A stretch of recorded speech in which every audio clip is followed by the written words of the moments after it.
What's up tout le monde, c'est Christophe, aujourd'hui on se retrouve pour les Breaking News à propos de la PlayStation 4 et de la Xbox One. Nous allons parler de deux choses super importantes. Alors premièrement, nous allons parler, alors c'est sûr il n'y a pas énormément d'informations sur la première chose, c'est à propos de la baisse de prix des consoles, quand est-ce que ça va arriver, tout ça, blablabla. Et la deuxième information, c'est à propos de, on va dire, d'effets secondaires, enfin plutôt de problèmes techniques que ces deux consoles peuvent nous proposer en cette début de sortie. Oui, des gamers ont eu cette problématique, enfin plutôt ce conflit-là avec leur console, hein. Ils ont eu déjà des problèmes de hardware, tout ça. Je vais vous expliquer un peu plus en détail juste après. Nous allons passer avec la première chose, c'est au niveau des baisses des prix.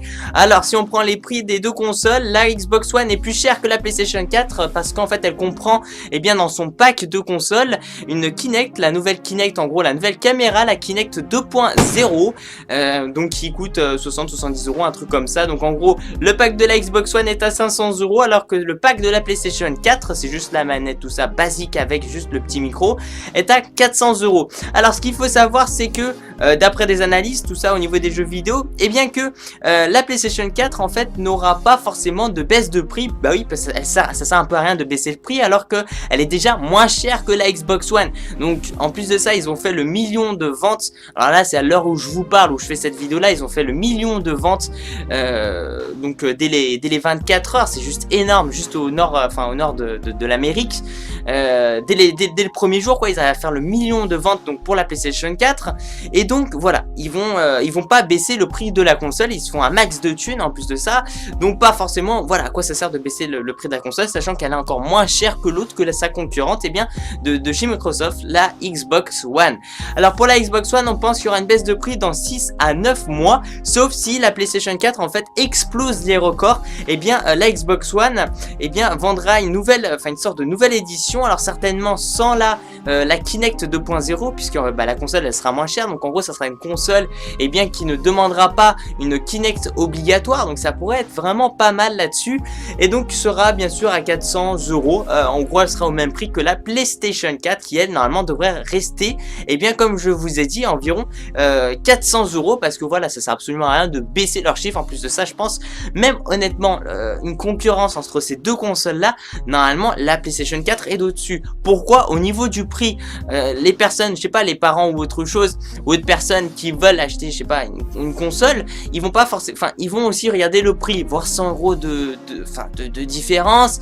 Moi tu dis en plus de ça, c'est une PlayStation quand même, ça a une bonne réputation dans le sens, voilà, je sais pas, vous dites à votre père ou une autre personne adulte, PlayStation, la personne elle s'y reconnaît quoi, normalement, enfin j'espère pour vous, mais non, normalement elle devrait s'y reconnaître là-dessus. Donc c'est quand même quelque chose qui a eu un assez gros impact au niveau au niveau du nom, c'est quand même quelque chose qui a un assez bon nom. Donc normalement, comme je l'ai dit, 6 à 9 mois, si la Xbox One, parce qu'en plus de ça, on connaît pas les chiffres d'affaires que se sont fait Microsoft à propos de cette nouvelle génération, la Xbox One, de jeux vidéo. Donc on peut pas vraiment aller très loin, on sait pas si c'est dans 6 à 9 mois, ou alors si c'est durant les prochaines grandes vacances en fait, à propos qui vont, alors baisser le prix. Alors pour baisser le prix, c'est vrai qu'il n'y a pas forcément beaucoup de solutions.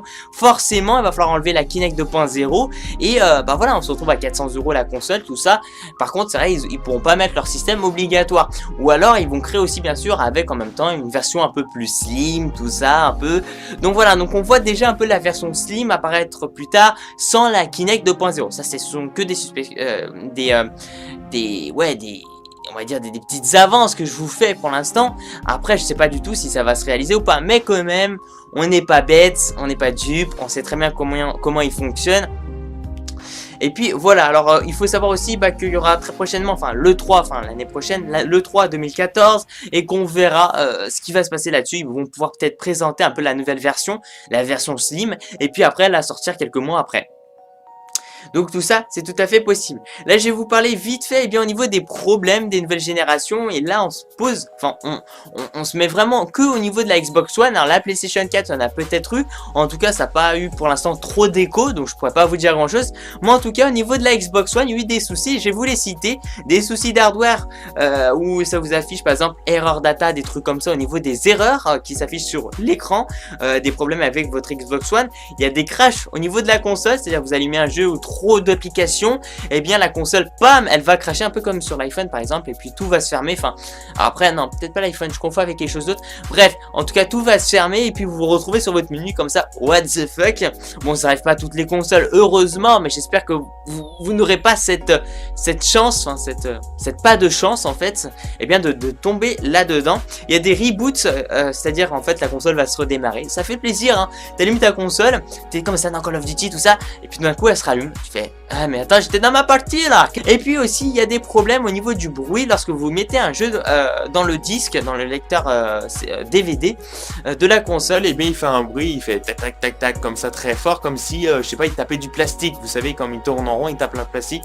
Donc j'espère vraiment que vous n'allez pas avoir des soucis là-dessus. Bien sûr les gens, c'est gratuit, hein. Vous pouvez réparer votre console gratuitement. Par contre ça, il faut contacter Microsoft. Alors j'ai vu aussi au niveau d'Amazon, si vous voulez être procuré sur un site web, vous pouvez les recontacter pour éventuellement ici par contre un échange.